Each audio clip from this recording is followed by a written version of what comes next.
সাধারণ মানুষের কিছু প্রশ্ন আপনাকে করতে চাই। আপনি আসামি পক্ষের আইনজীবী হতে কত কোটি টাকা নিয়েছেন এবং কেন আসামি পক্ষের আইনজীবী আপনি হয়েছেন? এর পেছনের অন্য কোনো গল্প আছে কিনা? কিছু মানুষ মনে করে এই মামলা পরিচালনা করার জন্য আমি কত কোটি টাকা না নিয়েছি। সত্য কথা হচ্ছে, এই মামলা পরিচালনা করার জন্য আসামি সোহেল রানা বা তার স্ত্রী বা তাদের পরিবারের কোনো ব্যক্তির নিকট থেকে আমি এখন পর্যন্ত 10 পয়সা নিয়েছি বলে কেউ প্রমাণ করতে পারবে না, বলতে পারবে না। শুধু আসামি পক্ষ না, অন্য কোনো পক্ষ থেকেও আমি এই মামলায় এখন পর্যন্ত 10 পয়সা নিয়েছি বলে কেউ বলতে পারবে না। তাহলে আমি এই মামলায় কেন আইনজীবী হিসেবে নিযুক্ত হলাম, এটার একটা পেছনের গল্প আছে।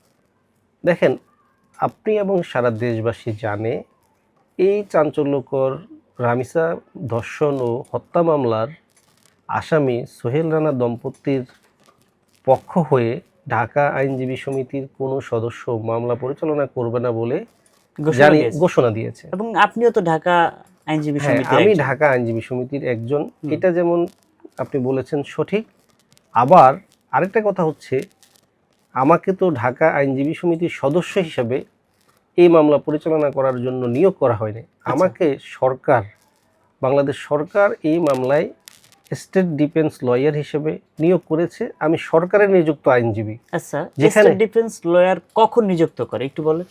দেখেন, আমাদের সংবিধান এবং আমাদের ফৌজদারি বিচার ব্যবস্থা এবং আন্তর্জাতিক ফৌজদারি বিচার ব্যবস্থা এবং মানবাধিকারে স্পষ্ট উল্লেখ আছে, যদি কোনো অভিযুক্ত ব্যক্তির কোনো আদালতে বিচার চলমান থাকে এবং সেই বিচারে তার যে অপরাধের বিচার হচ্ছে, সেই বিচারে যদি আসামির মৃত্যুদণ্ড হওয়ার সম্ভাবনা থাকে, তাহলে অবশ্যই সেই আসামিকে আত্মপক্ষ সমর্থন করার সুযোগ দিতে হবে। যদি আত্মপক্ষ সমর্থন করার সুযোগ দেয়া না হয়, তাহলে এই মামলার বিচার কার্যক্রম শুরুই করা যাবে না। অর্থাৎ আমি স্টেট ডিফেন্স লয়ার নিযুক্ত না হলে অথবা অন্য কোনো ব্যক্তি নিযুক্ত না হলে এই মামলার বিচার কার্যক্রমই শুরু করা যেত না।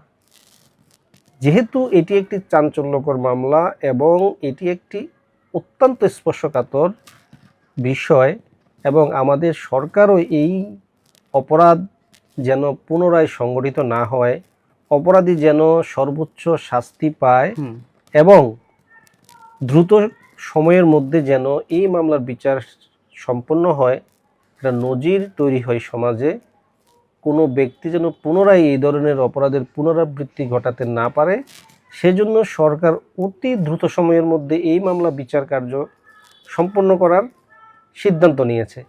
এখন এই মামলার বিচার কার্য শুরুই যেহেতু করা যাচ্ছে না লয়ার ছাড়া, সেহেতু এবং আমাদের ফৌজদারি ব্যবস্থায় বলা আছে একটা লয়ার আসামিকে দিতে হবে, সরকার কর্তৃক নিযুক্ত। সরকার কর্তৃক এই নিযুক্ত লয়ারকে, আসামি পক্ষের লয়ারকে স্টেট ডিফেন্স লয়ার বলা হয়। আচ্ছা, তার মানে আপনি হচ্ছেন আসামি পক্ষের সরকার কর্তৃক নিযুক্ত আইনজীবী। হ্যাঁ, আমি আসামি পক্ষে যেহেতু কোনো আইনজীবী নাই মামলা পরিচালনা করছে না, সেহেতু এই মামলার বিচার কার্য সম্পন্ন করার জন্য বাধ্যবাধকতার যেহেতু রয়েছে একজন স্টেট ডিফেন্স লয়ার নিয়োগ করার, আমি এই বিচার কার্য সম্পন্ন করার জন্য সহায়ক হিসাবে নিয়োগপ্রাপ্ত হয়েছে। আমিও দর্শনের বিচার চাই। আমি দর্শকের পক্ষে না, আমি ন্যায় বিচারের পক্ষে। আমি চাই সমাজের ন্যায় বিচার প্রতিষ্ঠা হোক। আপনারও তো পরিবার, আমার নিজের কন্যা আছে, আমার স্ত্রী আছে, আমার বোন আছে, আমার সমাজ আছে, আমার দেশ আছে। আমি তো এই দেশের বাইরে নাই, সমাজের বাইরে না। আচ্ছা, হ্যাঁ হ্যাঁ। সুতরাং আমি অপরাধীর পক্ষে না, আমি দর্শকের পক্ষে না। ন্যায় বিচার প্রতিষ্ঠার জন্য, বিচার কার্য সম্পন্ন করার জন্য একজন সহায়ক হিসেবে আমি ভূমিকা পালন করছি। একটা ফৌজদারি, বাংলাদেশের ফৌজদারি আইন বলে যে বাদী পক্ষে মামলা পরিচালনা করার জন্য একজন পাবলিক প্রসিকিউটর থাকবে, রাষ্ট্রপক্ষের আইনজীবী। অনুরূপভাবে বাংলাদেশের আইনের বিধান যেহেতু রয়েছে, আসামি পক্ষকেও আত্মপক্ষকে সমর্থন করার সুযোগ দিতে হয় এবং এই মামলায় যেহেতু আসামির কোনো লয়ার নেই, রাষ্ট্র নিজ দায়িত্বে অপরাধীর জন্য একজন আইনজীবী নিয়োগ করতেই হবে। না নিয়োগ করলে বিচার সম্পন্ন করা যাবেই না, শুরুই করা যাবে না, বা প্রশ্নবিদ্ধ হতে পারে। প্রশ্নবিদ্ধ হবে দেশে এবং আন্তর্জাতিকভাবে। সেজন্যই আমি এই মামলায় আপনার স্টেট ডিফেন্স লয়ার হিসেবে রাষ্ট্র কর্তৃক নিয়োগপ্রাপ্ত হয়ে আমি স্টেট ডিফেন্সের যে ভূমিকা সেটাই আদালতে পালন করি।